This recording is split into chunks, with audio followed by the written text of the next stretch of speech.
There is no doubt in Ontario we are facing a housing affordability crisis. That's exactly why almost 2 years ago I put forward a plan that many housing experts call a masterclass plan in delivering the solutions to address the housing affordability crisis.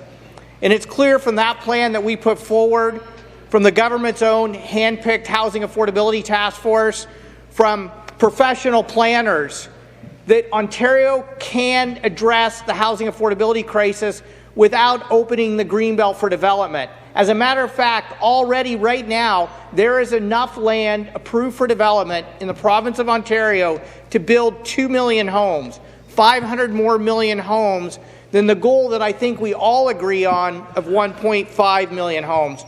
So, Speaker, I would argue that attacking the Greenbelt only distracts from the real solutions that we're facing. You know, I want to be clear after some of the statements the Premier's made over the last week. The Greenbelt is not full of fields of weeds. The Greenbelt is not a scam. It wasn't drawn with crayons. As a matter of fact, the Greenbelt is 721,000 acres of protected wetlands, grasslands, and forests that provide $3.2 billion of ecosystem services each and every year in this province and store 71 million tons of CO2 each and every year. It's 750,000 acres of some of the best farmland in all of Canada that is vital to the $50 billion food and farming sector in this province that employs over 875,000 people. It's much needed green space where our families go to enjoy time together and access the mental health and physical well-being that comes from being in nature. It was designed with expert input. I asked Victor Doyle to come to Queen's Park earlier today, who was one of the chief architects of the Greenbelt. It took 1.5 years of consultation with stakeholders, farmers, planners, community leaders, municipal leaders, academic experts, land use planning experts, designed the Greenbelt in a way to ensure that we protected the most sensitive ecosystems in southern Ontario. And why is that important, Speaker? Because the Greenbelt cleans our air and water. It absorbs the excess rainfall and protects us from flooding. It provides a home for 78 species at risk. It provides jobs and economic opportunity. As a matter of fact, each and every year, $9.6 billion of direct economic benefits come from the Greenbelt. All of that is at risk.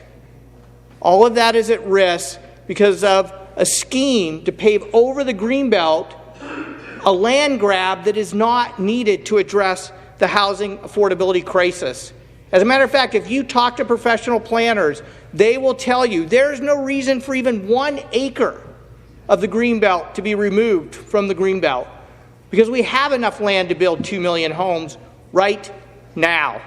That's why earlier today I put forward 3 bills to protect the Greenbelt, saying no more land swaps, no new 400 series highways, and no new pits and quarries, because we absolutely have to protect the farmland that feeds us, contributes $50 billion to our economy, the wetlands that clean our drinking water and protect us from flooding. Speaker, I do agree we need to build more homes in this province, especially right here in southern Ontario. And that's exactly why I've put forward Bills 44 and 45 that remove the red tape and the zoning rules that make it so hard to build homes within existing urban boundaries. Even those simple changes means we can build homes that people can actually afford in communities they want to live in, close to where they live, work, and play. And that is the most fiscally responsible approach to addressing the housing crisis, because we know that it costs 2.5 times more to service a home through sprawl than one within existing urban boundaries. We know from a study in Ottawa that it's $1,000 extra per year per property taxpayer to service sprawl versus within an existing urban boundary. So let's take the fiscally responsible approach the economic responsible approach, and the environmentally responsible approach, and build homes in our existing communities, not in the Greenbelt.